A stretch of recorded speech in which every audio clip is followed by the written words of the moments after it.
بسم اللہ الرحمن الرحیم۔ السلام علیکم۔ اسٹوری شروع کرنے سے پہلے آپ سب سے گزارش ہے کہ میرا چینل سبسکرائب کر لیں، ساتھ میں بیل کا آئیکن دبا دیں۔ آج کی اسٹوری پچھلی سب اسٹوریز میں سب سے خوفناک ہونے والی ہے۔ اسٹوری سننے سے پہلے آپ سب سے گزارش ہے کہ آیت الکرسی ضرور پڑھ لیں۔ چلیں اسٹوری شروع کرتے ہیں۔ انجنا۔ کیا؟ میں نے چونک کر حسن کو دیکھا۔ انجنا۔ اس نے دوبارہ دہرایا۔ کون انجنا؟ کدھر ہے؟ میرے پوچھنے پر اس نے کوئی جواب دینے کے بجائے اپنی چھوٹی انگلی سے ایک طرف اشارہ کیا۔ میں نے مڑ کر دیکھا، حسب توقع وہاں کوئی نہ تھا۔ مختصر سے غسل خانے میں، جہاں میں اپنے 6 سالہ بیٹے حسن کو نہلا رہی تھی۔ ہمارے علاوہ کس نے ہونا تھا؟ میں نے 1-2 مرتبہ اس سے پھر پوچھا کہ وہ کیا کہہ رہا ہے، مگر اس کے کوئی جواب نہ دینے پر میں کاموں میں لگ گئی، بھول بھال گئی۔ حسن ہمارا اکلوتا بیٹا ہے، یعنی میرا اور تنویر کا۔ تنویر میرے شوہر ریلوے میں ملازم ہے۔ چند دن پہلے تک ہم ملتان میں رہتے تھے، جہاں میرا سسرال ہے۔ ابھی تھوڑے ہی دن پہلے تنویر کی پوسٹنگ یہاں اس چھوٹے سے شہر علی پور میں ہو گئی، تو ہم یہاں آ گئے۔ تنویر کو ریلوے کالونی میں ایک کوارٹر الاٹ ہوا تھا، کوارٹر نمبر 275۔ یہ ایک مختصر 2 کمروں، صحن، کچن اور چھوٹے سے غسل خانے پر مشتمل تھا۔ یہ گھر ہماری مختصر فیملی کے لیے بہت تھا۔ تنویر کوئی بڑی پوسٹ پر نہیں تھے، ان کی تنخواہ بس اتنی تھی کہ ہمارا بمشکل گزارا ہوتا تھا، کیونکہ وہ اپنے والدین کو بھی خرچہ بھیجا کرتے تھے، جو کہ ملتان میں رہائش پذیر تھے۔ حسن کو میں نے قریب ہی ایک اسکول میں داخل کروا دیا تھا۔ آہستہ آہستہ آس پاس کے چند گھروں سے میری جان پہچان بڑھنے لگی، جہاں تقریباً میری ہی ہم عمر خواتین تھیں، جن میں سب سے زیادہ اور جلدی میری دوستی ریحانہ سے ہو گئی تھی۔ ریحانہ کے شوہر بھی ریلوے میں ملازم تھے۔ ریحانہ کے 2 بچے تھے، وہ بھی حسن کے ہی اسکول میں پڑھتے تھے۔ ہم دونوں اکثر مل بیٹھتے، دنیا جہاں کی باتیں کرتے، اپنے بچوں کی پرابلمز ڈسکس کرتے۔ آخرکار ریلوے ملازمین کی کم تنخواہوں، مہنگائی بے تحاشا ہو جانے اور گزارے مشکل سے ہونے پر ہماری باتوں کی تان ٹوٹ جاتی۔ ریحانہ ایک درمیانی شکل صورت کی، بہت زیادہ اور بڑھ بڑھ کر باتیں کرنے والی ایک دلچسپ عورت تھی۔ مجھے اس کی کمپنی میں بہت مزہ آتا تھا۔ تنویر بھی مطمئن تھے کہ اس نئی جگہ پر آ کر بہت جلد یہ ہر طرح سے سیٹ ہو گئے تھے۔ ہمارے گھر کے آس پاس تمام پڑوسی بہت اچھے اور شریف تھے۔ ایک رات جب ہم سب سو رہے تھے کہ ایک آواز سے میری آنکھ کھل گئی، گھنگروؤں کی مدھم آواز، ہلکے طبلے کی جھنکار کے ساتھ۔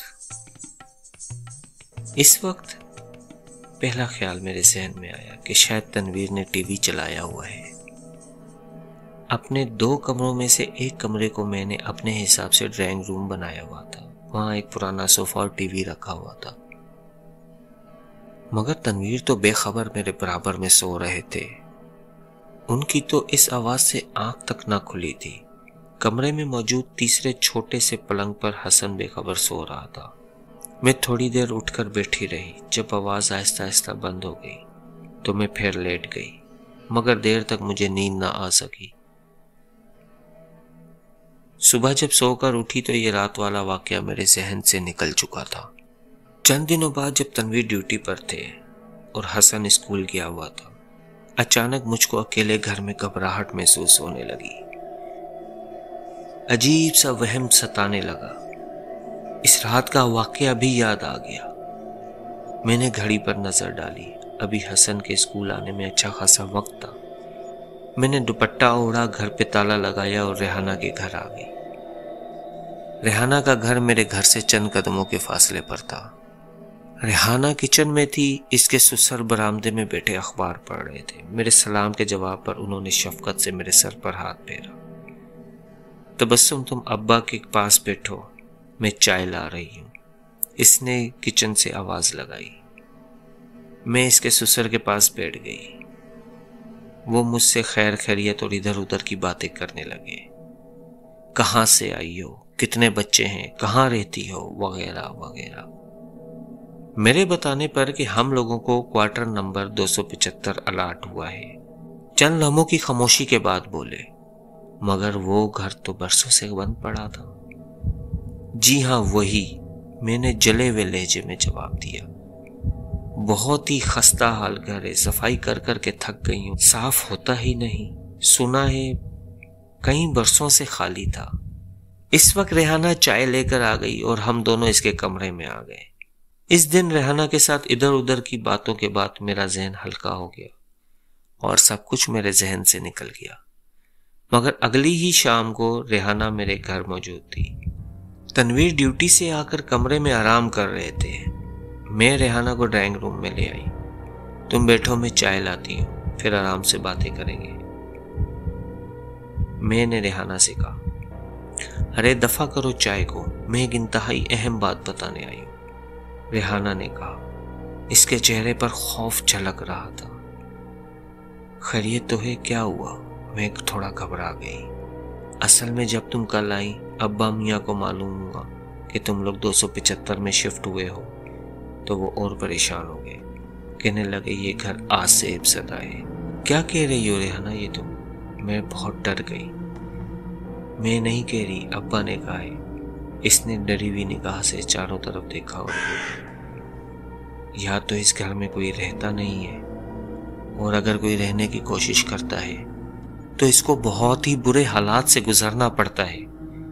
ایسا کئی بار ہو چکا ہے، اس لیے اس گھر کو کسی کو الاٹ نہیں کرتے۔ آخر تنویر بھائی کو یہ گھر کیوں دیا؟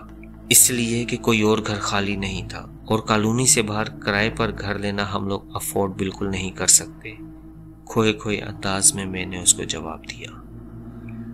ابا میاں بتا رہے تھے بہت پہلے جب وہ خود بہت چھوٹے تھے، اس گھر میں ایک بہت خوبصورت ناچنے والی رہتی تھی۔ کیا نام تھا اس کا؟ ہاں شاید انجنا دیوی۔ کیا؟ انجنا؟ میں چونک گئی۔ ہاں یہ بہت پرانی بات ہے، قیام پاکستان سے بھی پہلے۔ ہوا یہ کہ ایک دن اس انجنا میڈم کے کسی عاشق نے جلن میں آ کر چھری سے اس کا گلا کاٹ دیا۔ بس وہ دن ہے اور آج کا دن ہے۔ اس کی روح بلکہ بدروح اس گھر میں منڈلاتی ہے۔ شروع میں تو وہ لوگوں کو نظر تک نہیں آتی تھی، مگر اب بس اس گھر میں کسی کو ٹکنے نہیں دیتی۔ تم نے تو مجھے ڈرا دیا ریحانہ۔ ڈرایا نہیں، وہ سنجیدہ ہوئی۔ مجھے ابا میاں نے بھیجا ہے کہ تم سے کہوں کہ پہلی فرصت میں اس گھر کو بدل لو۔ یہ بول کر ریحانہ نے مجھ سے اجازت لی اور چلی گئی۔ اس کے جاتے ہی تنویر غصے میں بولے، دماغ خراب ہو گیا ہے تمہارا بھی اور تمہاری سہیلی کا بھی۔ مجھے ان کو کچھ بتانے کی ضرورت نہیں پڑی، کیونکہ وہ کمرے میں لیٹے اپنے کانوں سے سب کچھ سن رہے تھے۔ ایک عورت کی برسوں پرانی روح لوگوں کو اس گھر میں ٹکنے نہیں دیتی۔ یہ سب بکواس بھلا ایسے کیسے ممکن ہے؟ ایسا صرف ڈراؤنی کہانیوں میں ہوتا ہے، حقیقت میں نہیں۔ مرنے کے بعد روح جسم سے نکل جاتی ہے اور کبھی واپس نہیں آ سکتی۔ تنویر مجھے سمجھا رہے تھے، مگر تنویر میں نے خود ایک رات گھنگرو کی آواز سنی تھی، اور پھر ہاں مجھے یاد آیا حسن بھی ایک دن انجنا کا نام پکار رہا تھا۔ ہو سکتا ہے حسن نے اسکول میں کچھ سنا ہو، تنویر نے سوچتے ہوئے کہا۔ آخر یہ تو حقیقت ہے کہ کبھی پہلے اس گھر میں انجنا نامی عورت رہتی تھی۔ کوئی کہہ رہا ہوگا کہ یہ بچہ اس گھر سے آیا ہے اور یہ نام اس کے ذہن میں رہ گیا ہو۔ مگر وہ گھنگرو کی آواز، میں بولی۔ تنویر چڑھ گئے اور چلا کر بولے، آخر تم کیوں بازد ہو کہ وہ آواز انجنا کے گھنگرو کی ہی تھی؟ ہو سکتا ہے کہ وہ آواز باہر سے آ رہی ہو۔ تنویر نے ایک طرح سے قصہ ختم کر دیا۔ میں بھی چپ ہو گئی۔ مگر پھر ایک رات، کئی دنوں کے بعد، جب میں یہ سب بھولنے لگی تھی، ایک بار پھر گھنگرو چھنکنے لگے۔ نہ ہی صرف گھنگرو بلکہ ساتھ طبلے کی آواز بھی آ رہی تھی۔ میری آنکھ کھل گئی۔ حسن اپنے بیڈ پر اور تنویر میرے برابر میں بے خبر سو رہے تھے۔ گھنگرو کی آواز آہستہ آہستہ تیز ہو رہی تھی اور اس آواز کے ساتھ طبلے کی آواز بھی بڑھ رہی تھی، مگر اس آواز میں کوئی خوبصورتی یا کشش نہیں تھی، بلکہ یہ آواز اور جھنکار انتہائی پراسرار تھی، بہت ڈراؤنی، بہت منحوس۔ میں نے تنویر کو آواز دینے کی بہت کوشش کی، تنویر، مگر میرے منہ سے نہایت ہی آہستہ آواز برآمد ہوئی۔ میرا دل خوف کے مارے بند ہونے لگا تھا۔ آواز اس قدر تیز ہو گئی کہ میز پر رکھے برتن بجنے لگے۔ ایسے لگا کہ گھنگرو کا فن دکھانے والی کمرے کے اندر داخل ہونے لگی ہے۔ حیرت کی بات یہ ہے کہ اس تیز شور کے باوجود تنویر اور حسن بے خبر سو رہے تھے۔ آواز کمرے کے دروازے کے انتہائی قریب آ گئی۔ لگا کہ بس اب کوئی اندر آ جائے گا۔ میں نے چیخ مار دی، مگر اسی وقت اچانک مسجد سے اللہ اکبر کی صدا گونجی۔ مجھے باقاعدہ ایسے لگا کہ کوئی ٹھٹک کر رکا ہے۔ تال اچانک ہلکی ہوئی اور پھر ختم ہو گئی۔ میں بستر پر بیٹھی تھی، تھڑ تھڑ کانپ رہی تھی۔ نہ جانے کب اذان کی مبارک آواز رکی، نہ جانے کب میں بستر پر گر کر جیسے بے ہوش ہو گئی۔ اف تبسم، تم کو کیا ہو گیا ہے؟ میری توقع کے خلاف تنویر کو آج بھی میری بات پر یقین نہ آیا۔ مجھ کو نہیں، آپ کے دماغ کو کچھ ہو گیا تنویر، میں نے انتہائی غصے سے کہا۔ میں آپ کو کیسے یقین دلاؤں کہ میں نے جو کچھ بتایا ہے وہ ایک ایک لفظ سچ ہے۔ اگر اس وقت اذان نہ ہوئی ہوتی تو وہ شیطان کمرے میں داخل ہونے ہی لگا تھا۔ پھر نہ جانے سوچ کر اس وقت بھی میں لرز گئی۔ اصل بات یہ ہے تبسم، تنویر میری حالت دیکھ کر نرم پڑ گئے۔ تم نے اپنی سہیلی ریحانہ اور اس کے سسر کی باتوں کو سر پر سوار کر لیا ہے۔ تم نیند میں دیکھے واقعات کو سچ سمجھنے لگی ہو، ورنہ ان باتوں میں کوئی سچائی نہیں ہوتی۔ مرنے کے بعد کوئی کبھی واپس نہیں آتا، اور پھر اتنے سالوں بعد۔ آپ نہ مانے، میں نے حتمی انداز میں کہا۔ اب میں اس گھر میں ایک منٹ بھی نہیں رہوں گی، نہ میرا یہ معصوم بچہ۔ تنویر گڑبڑا گئے اور بولے، میں اچانک دوسرے گھر کا بندوبست کیسے کروں؟ اور اگر گھر مل بھی جاتا ہے تو اس کا کرایہ ایڈوانس؟ اس کی اصل پریشانی اس کی زبان پر آ گئی۔ کچھ بھی ہو تنویر، کرایہ ایڈوانس پیسے زندگی سے زیادہ نہیں ہوتے۔ آپ اگر یہاں سے نہیں جا سکتے تو مجھے اور حسن کو کچھ دن کے لیے واپس ملتان بھیج دیں۔ میں نے التجا کی۔ تنویر کچھ سوچتے ہوئے بولا، میں تم لوگوں کو کل ہی ٹکٹ کروا دیتا ہوں، تم کچھ دن ملتان سے واپس آ جاؤ، جب تک میں کوشش کرتا ہوں کوئی اور گھر مل جائے، بے شک مزید چھوٹا کیوں نہ ہو۔ کل نہیں، آج ہی، آج رات۔ میں نے جلدی جلدی اپنا اور حسن کا سامان پیک کیا۔ ایسا نہیں تھا کہ میں تنویر سے جان چھڑا رہی تھی، بلکہ اب میں اس گھر میں مزید ایک رات بھی گزارنا نہیں چاہتی تھی۔ شاید وہ بدروح صرف میری دشمن تھی، میں نے سوچا، کیونکہ تنویر کو نہ تو وہ کبھی محسوس ہوئی، نہ وہ کبھی خوفزدہ ہوئے۔ جب تنویر ہم دونوں کو ٹرین میں بٹھانے لگے تو میری آنکھوں میں آنسو آ گئے۔ میں نے ان کے ہاتھ پکڑ لیے۔ پلیز تنویر، آپ میری بات پر یقین کریں، میں سچ بول رہی ہوں، آپ جلد ہی کسی گھر کا بندوبست کر لیں، میرا آپ کے بغیر بالکل دل نہیں لگے گا۔ تنویر نے سر ہلایا اور پیار سے میرے گال کو چھوا۔ جب ٹرین چل پڑی تو تنویر اسٹیشن سے نکل گئے۔ میرا دل اداس ہو گیا۔ میں جانتی تھی کہ تنویر کو میری باتوں پر بالکل یقین نہیں ہے، وہ اپنی ضد کے پکے ہیں، ہرگز بھی مکان تلاش کرنے میں جلدی نہیں کریں گے۔ نہ جانے کتنے مہینے اب ان سے دور رہنا پڑے گا۔ میں نے اداسی سے سوچا۔ ادھر تنویر گھر آ گیا اور بستر پر لیٹ گیا۔ نیند اس کی آنکھوں سے کوسوں دور تھی۔ شادی کے برسوں بعد پہلا اتفاق تھا کہ تبسم اس کے ساتھ نہ تھی۔ اور حسن، اس نے حسن کے خالی پلنگ کو دیکھا۔ یہ سارا فساد اس عورت کا پھیلایا ہوا ہے۔ نہ وہ الٹی سیدھی باتیں تبسم کے سامنے دہراتی، نہ تبسم راتوں کو یوں ڈرتی۔ خیر دیکھتے ہیں، کوشش کروں گا کہ 1-1.5 مہینے میں تبسم کے دماغ سے یہ خیال نکل جائے اور وہ اسی گھر میں واپس آ جائے۔ اس نے سائڈ ٹیبل پر پڑی سگریٹ اٹھائی، ہونٹوں میں دبا لی۔ سگریٹ جلانے کے لیے لائٹر جلایا، مگر لائٹر کی روشنی میں دروازے کے سامنے بہار صحن پر ایک سایہ لہرا رہا تھا، لمبا لباس پہنے جیسے پہلے ناچنے والیاں پہنا کرتی تھی۔ وہ بالکل آسانی سے یہ سایہ دیکھ سکتا تھا۔ سایہ قدم بہ قدم کمرے کی طرف بڑھ رہا تھا۔ اچانک پیچھے سے کسی نے طبلے پر تال دی۔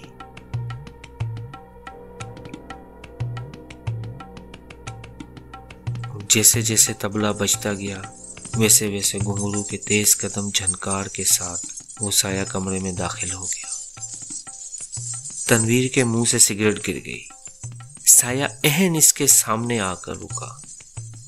سایہ بالکل اس کے سامنے آ کر رک چکا تھا، مگر گھنگرو اور طبلے کی آواز ویسی کی ویسی آ رہی تھی، وہی منحوس اور پراسرار آواز، اس قدر تیز کہ میز پر رکھے برتن اس سے بج رہے تھے۔ سایہ ایک عورت کی جھلک مار رہا تھا، اہن اس کے سامنے آ کر کھڑا ہو گیا تھا۔ اس نے ناچنے والوں کا لباس پہنا ہوا تھا، بال چٹیا کی صورت میں گھٹنوں تک آ رہے تھے مگر بری طرح الجھے ہوئے تھے، ہونٹوں پر سرخ لپسٹک بری طرح تھوپی گئی تھی، اس کے چہرے پر شیطانی مسکراہٹ تھی۔ تنویر بری طرح کانپنے لگا۔ کون ہو تم؟ رنجنا، عورت کے منہ سے آواز نکلی۔ چلو میرے ساتھ۔ کہاں؟ تنویر نے بڑی مشکل سے یہ الفاظ نکالے۔ غسل خانے میں وہیں رہتی۔ اس نے آگے بڑھ کر تنویر کی کلائی پکڑی۔ اس کی پکڑ غیر انسانی اور بے حد سخت تھی۔ تنویر نے آیت الکرسی پڑھنے کی بہت کوشش کی مگر اس کے منہ سے الفاظ نہ نکل سکے، گویا وہ الفاظ بھول گیا ہو۔ وہ اسے گھسیٹتی ہوئی صحن میں لے جانے لگی۔ آخری منظر جو تنویر نے دیکھا وہ یہ تھا کہ اس عورت کی گردن بری طرح کٹی ہوئی تھی، جس میں سے اس کے اندر کا گوشت تک صاف دکھائی دے رہا تھا۔ یہ تنویر کا آخری منظر تھا۔ اس منظر کے بعد تنویر کی آنکھیں اور کوئی منظر دیکھنے کے قابل نہ رہیں۔